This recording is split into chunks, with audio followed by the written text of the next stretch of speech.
नमस्कार दोस्तों, आप लोग कैसे हैं। उम्मीद है कि आप लोग ठीक ही होंगे। तो दोस्तों, आप लोगों को बता दें कि ढोरी हुड़वा स्टार पवन सिंह का वीडियो आया है आरा के हवेली। तो आरा के हवेली के वीडियो के बारे में विस्तार से जानते हैं। चलो भाई देखो अब मैं क्या। आरा के हवेली गाना के video PRA films YouTube channel पर रिलीज कर दिया गया है। आरा के हवेली गाना के वीडियो की बात करें, वीडियो जो कि बहुत ही अच्छा, बहुत ही बेहतरीन बा। वीडियो क्वालिटी भी बहुत ही अच्छा बा, बहुत ही बेहतरीन बा। आरा के हवेली में पवन सिंह डांस भी बहुत ही अच्छा, बहुत ही बेहतरीन किए हैं। एक्टिंग भी बहुत ही अच्छा, बहुत ही बेहतरीन किए हैं पवन सिंह। आरा के हवेली गाना के वीडियो में पवन सिंह ढोरी में और ही नहीं किए हैं।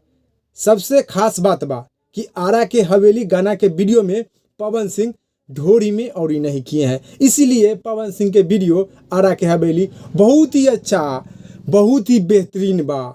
आप लोग भी जाइए और पवन सिंह के आरा के हवेली गाना के वीडियो के देखिए और देखने के बाद नीचे कमेंट बॉक्स में बताइए कि आप लोग को देखने में कैसा लगा। आरा के हवेली गाना भी आप लोग सुनिएगा तो सुनने में बहुत ही ज़्यादा इंटरेस्ट आएगा, बहुत ही ज़्यादा मज़ा आएगा।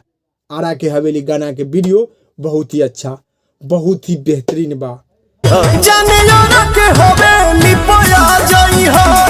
तो पावर स्टार पवन सिंह के वीडियो आरा के हवेली के 10 में से 10 नंबर दिया जाता है। 10 में से 10 नंबर दिया जाता है।